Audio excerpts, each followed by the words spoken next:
시사 전국 현안 짚어드리고 있습니다. 이번에는 전 청와대 정무수석 최재성 전 수석과 말씀 나누겠습니다. 수석님 어서 오세요. 안녕하세요. 예. 2시간 그죠? 딱 2시간 후면은 이제 윤석열 대통령의 그 기자회견 그리고 뭐 끝장 질의응답 한 2시간 정도 진행될 거라고 지금 대통령실 쪽에서는 예상이 되지만 더 길어질 수도 있습니다. 이게 진행이 될 텐데 어떻게 예상하십니까? 우선 처음에 얘기했던 거하고 벌써 다르잖아요. 끝장 기자회견이라고는 하는데 시간 제한을 뒀단 말이에요. 그리고 2시간 정도면 통상 기자회견. 왜냐하면 앞에 이제 기자회견문을 대통령이 낭독할 거 아니에요. 그리고 이제 내려와서 예를 들어서 질의응답을 받게 되면 그것만 한 30분 까먹는 거거든요. 그 다음에 진행하는 이제 뭐 청와대 공보 파트가 있을 거고요. 그러면은 제가 보기에는 이걸 어떻게 끝장 기자회견이라고 할 수 있어요. 그러니까 처음하고 벌써 달라진 거예요.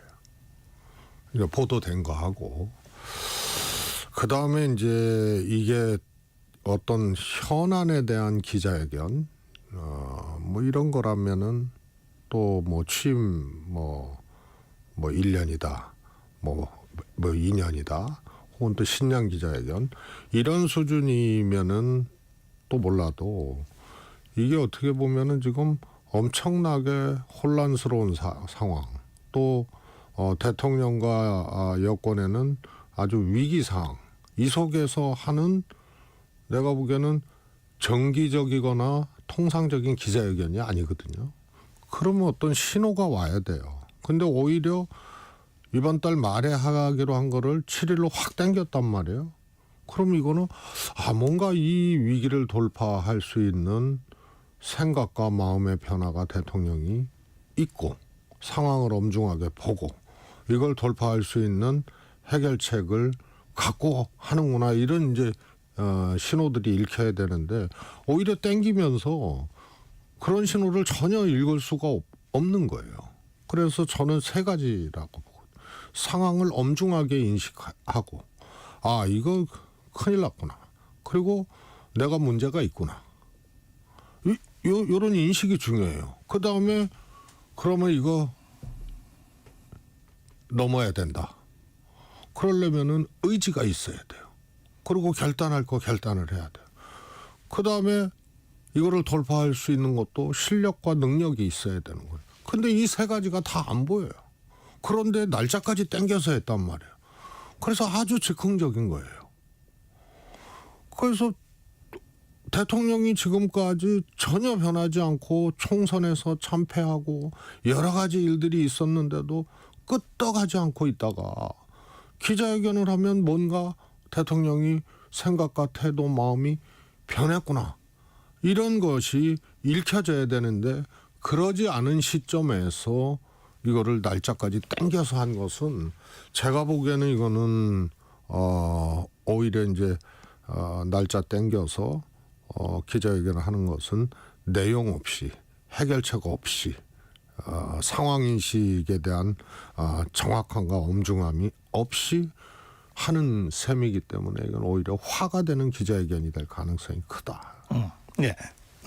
뭐 10시부터 좀 같이 지켜보고 평가는 그 후에 다시 하겠습니다만 그 지금까지 기자회견과 질의응답을 이제 윤석열 대통령이 그 했는데 그 집무실에서 한 40분 먼저 그 대국민 담화를 하고 이제 말씀하신 대로 내려와서 이제 기자들과의 일문일답에 응했는데 지금 알려진 바로는 이번에는 담화를 뭐 집무실에서 하는 게 아니라 아예 기자들과 함께 있는 자리에서 직접 그 자리에서 하고 그 자리에서 바로 질의응답을 하겠다고 지금 알려져 있습니다. 네.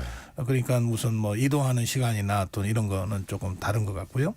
그리고 애초에 한 40분 정도를 20분으로 그 모두 발언은 최소화하겠다는 겁니다. 그리고 최대한 기자와의 일문일답 시간을 길게 하겠다는 거고 대략 2시간 정도 걸릴 거라고 하는 뭐 얘기들은 나오지만 2시간으로 한정해서 하겠다 이런 얘기는 전혀 아닌 것 같습니다. 지금 대통령실에서는 그러니까 끝까지 하겠다는 거예요. 2시간으로 한정해서 한다면은 네, 그건 전혀 아닌 것 지금까지 같고. 나온 얘기하고는 네, 그러니까. 조금 다른 얘기다. 네, 그래서 이런 말씀. 그런 얘기는 사실이 아니었다는 걸 제가 네, 지금 네. 말씀드리고 또 한 가지 저는 이번에 그 추가 질의요. 그러니까 기자가 보통 왜 저 많이 해보셨잖아요. 꼬리 대통령. 질문이죠. 예. 그 대통령이 어느 기자를 뭐 특히 홍보수석이 이제 어느 기자 지적하고 또 지명하고 이렇게 해서 순서를 돌잖아요. 그렇게 하면 기자가 질문을 한 가지나 두 가지 정도 보통 한 가지만 해달라고 요구를 하지만 한 두 가지를 하면 그것에 대한 대통령의 답변이 있고 그 다음에는 다음 기자로 넘어가잖아요. 그리고 가급적이면 중복되지 않는 다른 질문으로 가고 그래서 이른바 꼬리 질문, 추가 질문을 안 받는 걸로 그동안 역대 대통령들이 다 그렇게 해왔는데 이번에는 그거를 하겠다는 거거든요. 그런 뭐 형식의 내용을 규정한다. 조금 전에 우리 배준영 의원도 그런 말씀을 하셨는데 그런 부분에 있어서 지금까지와는 좀 여러 가지로 다른 기자회견과 토론을 지금 하겠다는 그 각오가 있다. 그런 평가들이 있습니다. 그 부분에 대해서는 전혀 의미가 없습니까? 저는 그게 이제 사고 나는 형식이라고 봐요. 그러니까 알맹이가 있잖아요. 기자회견에 그것도 대통령이 하는 그것도 이런 상황에서 네. 그래서 정기적인 기자회견, 통상적인 기자회견이 아니고 위기 상황에서 하는 대통령의 기자회견인데 소위 말해서 엑기스가 있으면 그러면은 굳이 그렇게 할 필요가 굳이 없어요. 이런 저 리스키한 형식을 취할 예를 이유가 없다. 들어서 그 전에 노태우 후보의 대통령 되기 전에 6.29 선언이다. 무슨 질의응답 꼬리 질문 뭐 이런 게 필요합니까? 그래서 이거는 해결책이나 핵심적인 방책이 없기 때문에 형식이라도 그렇게 하겠다는 건데 그러다 보면 길어지죠. 그다음에 이 정부에서 윤 대통령한테 기자들이 묻고 싶고 하는 것들이 꼬리 질문을 하든 안 하든 얼마나 많습니까? 그래서 외상값이 많거든요. 그러면 최상병 문제부터 김건희 여사 문제도 한 가지가 아니잖아요. 옛날에 김현철 씨다. YS의 아들. 그러면 금품 문제하고 뭐 이런 거잖아요. 그런데 김 여사 사안은 여러 가지예요. 그다음에 최상병 외상값들이 있어요. 그다음에 경제 문제, 의료 대란 문제.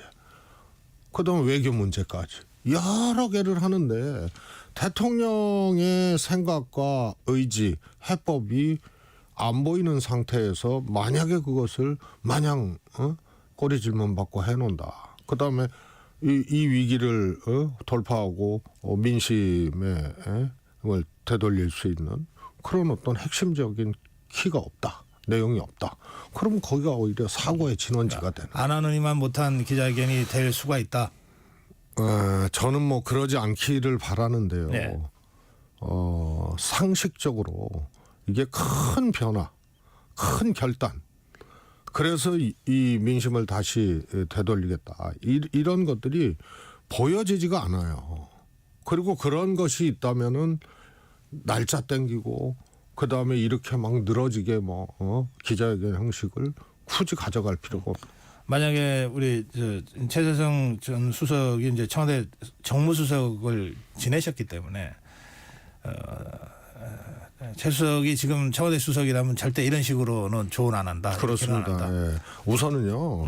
이게 보통 상황이 아니잖아요. 그러니까 대통령도 기자회견 하겠다고 하는 거 아니에요? 그러면 뭔가 준비된 내용이 있어야 되잖아요. 근데 그게 굉장히 아프고 힘든 결심을 해야 되는 내용 아니에요? 그러니까 그러면은 예를 들어서 정진석 비서실장 또 소위 말해서 친윤 의원들 뭐 이런 분들이 기자회견 발표한 후에도 큰 상황인식의 변화라든가 뭐 어떤 그런 조짐들이 주변 워딩을 보면 정진석 비서실장 며칠 전에 지지율 그런 거 일희일비하지 않는다. 그리고 유럽 정상들도 20% 미만 많다. 이런 얘기 했거든요. 그래서 보통 어려운 결단, 큰 결단, 아픈 결단을 하려면 주변부터 그런 조짐들이 안 보여요. 그다음에 시간이 필요한 거 아니에요. 그런데 오히려 땡겨서 했다? 근데 아무 시그널이 안 보여. 그러면은 제가 보기에는 이거는 우선은 상황 인식을 엄중하게 하고 그다음에 대통령 편해야 된다. 이런 얘기를 해야 되고 그런 것을 대통령이 결심을 해야 되고 그다음에 방책을 내고 그것도 결단을 해야 되고 근데 이러지 않은 상태에서 했기 때문에요. 제가 만약에 청와대 참모라면은 대통령 참모라면은 이런 식의 기자회견 디자인을 안 하죠. 네. 근데 일단 하여튼 지금 이제 뭐 불과 2시간도 안 남았습니다. 일단 대통령 기자회견은 이루어질 것 같고요. 그리고 그 지금까지 역대 대통령들이 사실은 그 꼬리 질문까지 포함한 추가 질문까지 포함한 끝장 그 토론을 하겠다고 한 대통령은 없잖아요. 현실적으로. 그러니까 오늘 어떤 상황이 전개될지는 뭐 저도 관심 갖고 지금 지켜볼 생각입니다. 자, 그건 그렇고 더불어민주당에서는 특검을 수용하지 않는 기자회견이 무슨 의미가 있냐. 그다음에 전쟁을 자꾸 유발하려고 한다. 이 부분에 대한 분명한 입장을 밝혀라. 이런 식으로 하면서 그러나 뭐 우린 기대 안 한다. 이런 얘기들을 내놓고 있어요. 그건 어떻게 보십니까? 이를테면 그 대국민 사과, 특검법 수용, 그리고 전쟁 중단에 대한 대통령실의 분명한 입장 제시가 필요하다. 이게 민주당의 그 입장이거든요. 저는요 역대 정권에서 특검에 대해서 막 이렇게 한 정권이 없어요. 탄핵은 모르겠어요. 근데 특검에 대해서 다 수용을 했거든요. 근데 특검이 탄핵이 아니잖아요.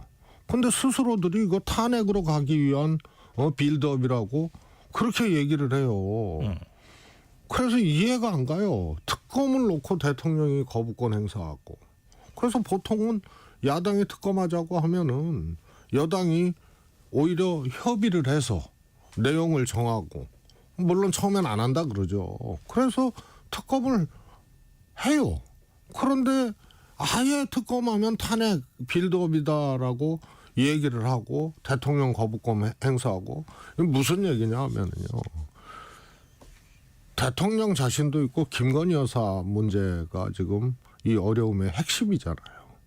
그런데 김건희 여사 특검법에 대해서 대통령이 난 뭐 제의 요구나 이런 거 하지 않겠다. 그리고 이거는 국회에서 하면 그대로 하겠다. 이런 정도의 얘기를 할 게 아니면은 제가 보기엔 다 악성 채무 갚는 것 정도로 끝날 거예요. 총선 끝나고 그 정도로 역대 최대 참패를 했으면 인적 쇄신하고 개각해야 되는 거거든요. 그래서 책임을 그렇게 국정운영에 대한 심판이니까 책임을 그렇게 국민들에게 보여주는 거예요. 그런데 안 했잖아요. 그래서 이번에 만약에 개각하겠다 하더라도 벌써 4월 달에 했어야 될 것을 안 하는 거 아니, 이제 하겠다는 거 아니에요? 만약에 한다 하더라도. 그러면은 그거는 오래된 채무고 악성 채무예요. 사과요? 국민들이 지금 사과하라고 하는 게 아니잖아요. 명품백 문제든 뭐든 그때 사과를 했어야 되는데 이것도 묵히다가 이런 위기가 오니까 이제 와서 대통령이 대리 사과를 한다. 이게 문제 해결의 키가 되겠어요?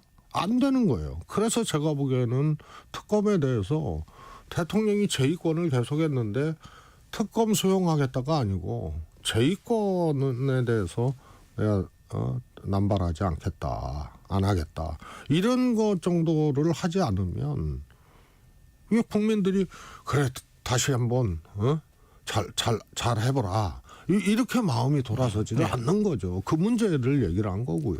전쟁 중단 요구는 어떻게 보십니까?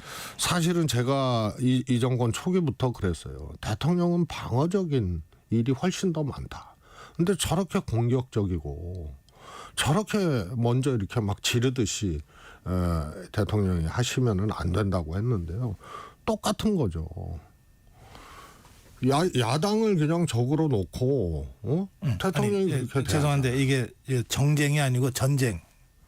예, 전쟁. 전쟁입니다. 예. 지금 민주당의 요구가 전쟁 중단 요구입니다. 저는 지금 그런 이제 우려 있잖아요. 네. 우려에 대해서 민주당이 갖고 있고 하는 건 좋은데 이 기자회견 대통령의 이번 기자회견의 이유 그것에는 조금 안 맞는 얘기를 한 거라고 봐요. 민주당의 요구가. 그렇죠. 네. 그거는 조금 별도의 문제이죠. 네. 그래서 전쟁 중단이라는 말 자체가 사실 상황적으로 성립되기 어려운 그런 단어를 사용을 한 것 같고요. 기자회견의 핵심적인 성격 물론 기자들이 묻고 할 수는 있습니다만 전쟁적 상황은 아니잖아요. 네. 그래서 조금 기자회견에 그걸 야당에서 제기할 수 있는 그런 단어는 아니다 이렇게 네. 보고 있고요. 지금 이 더불어민주당이나 야권에서는 지금 윤석열 대통령이 그 국내 정치의 어려운 상황을 뭔가 좀 모면하기 위해서 또 이른바 김건희 여사 리스크를 조금 피해가기 위해서 지금 전쟁 긴장을 고조시키고 있다. 그래서 사실상 이렇게 러시아에 파병된 북한군을 핑계로 뭔가를 지금 한반도로 이 전쟁 분위기를 몰고 가고 있다. 이런 인식을 일부지만 하는 것 같고 이제 그것이 이런 전쟁 중단 요구로 나온 것 같거든요. 그게 저는 이제 기자회견의 하나의 그냥 전제된 요구처럼 그렇게 할 수 있는 형식은 아니라고 봐요. 사안은 아니라고. 알겠습니다. 자, 지금 핵심은 특검 수용 또는 특검에 대한 그 제2요구권의 그 포기 또는 남발 그 자제 이거다라고 지금 말씀하신 거잖아요. 조금 전에. 현실적으로 이 김건희 여사 특검과 관련해서 더불어민주당에서 국민의힘도 사실은 추가 이탈이 별로 있을 것 같지 않거든요. 지금 상황이. 또 한동훈 대표도 지금 무슨 특검을 주장하는 게 아니라 특별감찰관 임명 쪽으로 지금 방향을 틀었어요. 그러니까 더불어민주당에서 14일 본회의에 그 제3 번째 김건희 여사 특검법을 처리하겠다고 하면서 좋다. 독소조항이 문제라면은 이것까지 열어놓고 있을 테니까 협상하자. 지금 이렇게 한동훈 대표하고 국민의힘 쪽에 제안을 한 상태입니다. 이건 어떻게 보십니까? 저는 지금 말씀 주신 8표 이상 이탈하지 않는 상황은 네. 여전할 것이다라고 말씀을 하셨는데 저는 조금 견해를 좀 달리합니다. 그러시군요. 지난번에도 사실 저는 4표보다 한두 표 더 많았을 가능성이 있다고 봐요.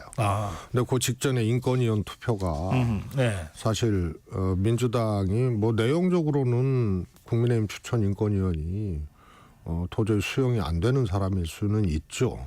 그런데 그게 국민의힘의 반대 의사를 표하거나 그런 거라 없이 현장에서 부결시켰거든요. 그런 게 조금 영향을 정치적으로 좀. 그걸로 그러면 현장에서 아니 야당이 이럴 수가 있어? 이러면서 조금 생각이 바뀐 바뀐 사람도 있을 수 있다고 보고요. 그래요. 지난번 그런 분석하셨어요. 그다음에 민주당이 이제 독소조항 열어놨잖아요. 예?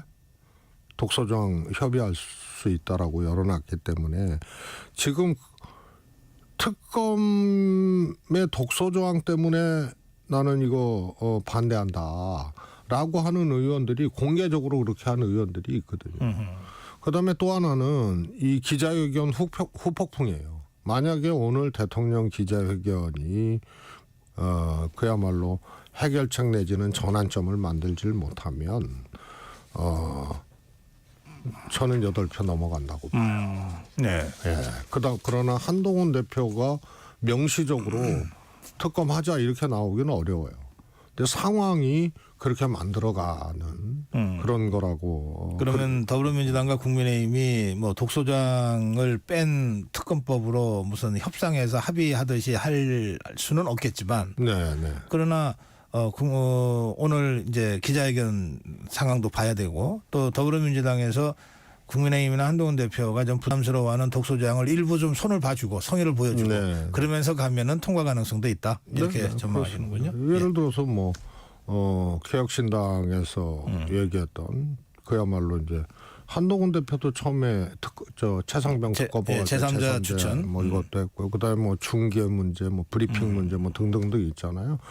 그래서 소위 말해서 특검을 제3자로 추천받을 수 있게 하느냐 이게 핵심이고요. 알겠습니다. 다른 거는 독소조항이라고 얘기했던 거는 그건 민주당에서 싹 손볼 수가 있죠. 지금 더불어민주당이 지난 토요일 장애 집회, 이번 주 토요일 장애 집회, 그리고 다음 주 토요일도 장애 집회를 할 듯합니다. 이렇게 한편으로는 이제 장애 집회로 가면서 국회에서 계속 이제 특검법을 고리로 해서 대통령을 공격하고 한동훈 대표를 사실은 압박하는 것 아닙니까? 이런 양동 전략을 지금 구사하고 있는데 그러다 보면 이제 장애 집회로 가다 보면 아무래도 좀 강한 목소리 큰 사람들이 좀 그 바람에 과연 더불어민주당이 지금 우리 그 최수석께서 말씀하시는 이른바 전략적 유연성이죠. 아까 그 북한 인권위원회 위원도 사실은 전략적 유연성을 발휘하는데 조금 서툴렀다 뭐 이런 취지의 비판 아닙니까? 그런 전략적 유연성을 발휘할 수 있는 그 폭이라고 하는 게 점점 좁아지지 않나요? 이런 상황이면? 저는 민주당은 오히려 그렇지 않다고 봐요. 원래 그런 겁니다. 이게 상황이 대통령과 여권에 엄청난 위기가 오고 이 위기가 해결되지 않고 심화되거나 대통령 지지율이 더 내려가거나 막 이쯤 되면은요 오히려 야당 입장에서는 전략적 유연성들이 훨씬 더 커지는 거고 그다음에 수단이 조금 많아지는 거죠. 전국 대응의 수단이라든가. 통상적으로는 그래요. 맞습니다. 그렇죠. 예. 그래서 저는 뭐 퇴진 집회를 하는 것도 저는 방향을 잘 잡았다고 했어요. 탄핵 뭐 당론으로 탄핵은 아니었지만 마치 이제 탄핵이 민주당이 추진할 것처럼 혹은 또 탄핵해야 된다라고 발언하는 의원들도 있었고 그래서 탄핵은 그거는 전혀 조금 다 다른 거거든요. 박근혜 대통령 그때 탄핵될 때는 국민들이 먼저 일어나서 한 거 아니에요. 그래서 광화문에서 국민은 퇴진, 국회는 탄핵 그 얘기가 나왔을 때 움직였어요.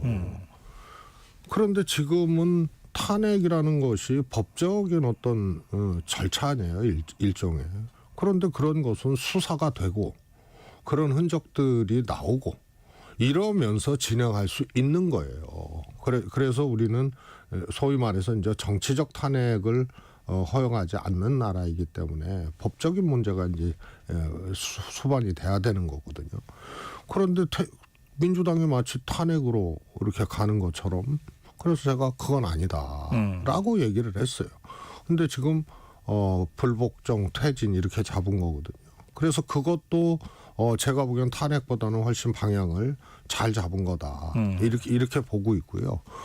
그다음에 좀 전에 뭐 특검에서 독소조항 문제라든가 뭐 그다음에 이번에 뭐 저는 조금 아쉬운 감이 있습니다만 예를 들어서 저 뭡니까 주식 관련된 금투세. 네, 금투세를 이제 폐지하기로 한 거라든가 예. 그런 게 야당이 전국에서 어떻게 보면 여유 공간이 많이 발생을 했기 때문에 그런 것도 이제 수단들이 좀 늘어나는 거고. 알겠습니다. 더불어민주당이 지금 우리 최재성 수석은 상당한 전략적 유연성을 발휘하고 있고 또 발휘할 여지가 커지고 있다. 이런 말씀을 하셨는데 그걸 제약하는 요소 중에 하나가 이재명 대표의 이른바 사법 리스크가 현재화되는 것 아닐까요? 14일 날 김혜경 이재명 대표의 아내 김혜경 씨 1심 선고. 뭐 1심이지만 사실은 정치적으로는 적지 않습니다. 그 무게가요. 15일 선거법, 25일 위증교사. 이건 어떻게 보세요? 저는 조금 사안을 지금 대통령과 여당의 위기하고 이재명 대표의 소위 이제 사법 리스크 문제하고 완전히 성격이 다르거든요. 그렇죠. 예. 이재명 대표가 현재 수사받고 기소되고 재판받고 지금까지 일어났던 상황들이거든요. 정권의 위기라든가 민심이 돌아선 거는 또 다른 문제예요. 그래서 이거는 철저히 정치인 이재명 대표 개인의 문제죠. 그래서 이재명 대표가 유죄를 받는다고 돌아선 이 민심이 여권에 회복되는 거는 아니고요. 그리고 민주당이 흔들리거나 없어지는 것도 아니고요. 그래서 철저히 이거는 정치인 이재명 대표 개인의 문제. 이건 개인 문제로 아예 그 성격 자체를 그렇게 가지고 가야 된다 이런 생각이시죠? 아니 그렇게 돼 있죠. 그러니까 그 사안은 그런데 지금 이를테면 이 더불어민주당에서 사법정의 특별위원회를 꾸려서 이재명 대표의 사법 리스크에 당 차원에서 지금 대응을 하고 있단 말이에요. 또 그 전에도 당 차원에서 어떤 형태로든 액션들이 나왔어요.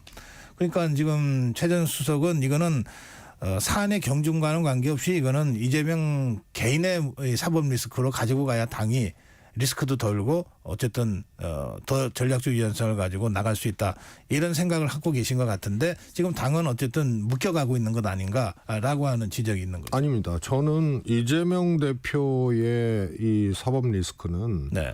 결과가 어떻게 나오든 간에 이재명 대표 개인의 정치인 이재명 대표 개인의 문제고요. 이것과 전국 대통령 떠난 민심 그다음에 민주당의 존재 이런 건 전혀 차원이 다르다. 무관하다. 그러나 이 사안 자체가 이재명 대표 사안 자체가 제가 보기에는 이거는 검찰권을 앞세워서 엄청나게 이거는 좀 뭐라 그럴까요? 이런 사례가 없잖아요. 대통령을 수사한 적은 있어도 전임 대통령을 대선에서 떨어진 사람을 이렇게 하고 그 다음에 처음에 대장동으로 난리를 치고 대장동으로는 제가 보기에는 근접도 못해요. 이재명 대표 좌초시키는 거를. 그래서 엄청나게 뭐 300번이 넘는 압수수색에 뭐 부인의 카드까지 뭐 이렇게 온 사례가 알겠습니다. 없기 때문에 이거는 당 차원에서 당연히 대응을 하는 거예요. 개인 의원이라 하더라도 대응을 해줘야 되는 거예요. 이재명 대표의 그 선고 공판이요. 그러니까 뭐 이건 뭐 이제 재판부가 판결을 읽는 건데요. 이거 생중계해서 국민들한테 공개하자. 그래야 또 의혹 한 점도 남지 않고 국민들이 다 알지 않겠냐는 국민의힘의 주장이 있습니다. 망신주기라고 하는 더불어민주당의 반대 의견이 있는데 짧게 그 부분 의견을 주시죠. 저는 망신주기죠. 그리고 굳이 그렇게 해야 될 특별한 이유가 있느냐. 그다음에 판결문이라는 것은 이후에 나오게 돼 있는 거고. 그래서 그거는 뭐 제가 보기에 망신주기라는 그런 아주 불량한 정치적 의도 말고는 뭐 이렇게 와닿지 않는 주장이에요. 그 당대표를 떠나서 재판을 생중계하자는 것에 대해서 그러면은 뭐 때문에 그러냐. 그러면 국민의 알 권리 뭐 이런 얘기를 하는데 알 권리는 재판 결과로도 나오고 판결문으로도 알겠습니다. 나오는 거죠. 네, 오늘 여기까지 말씀드려야 되겠네요. 고맙습니다. 네, 감사합니다. 최재성 전 청와대 정무수석과 말씀 나눴습니다.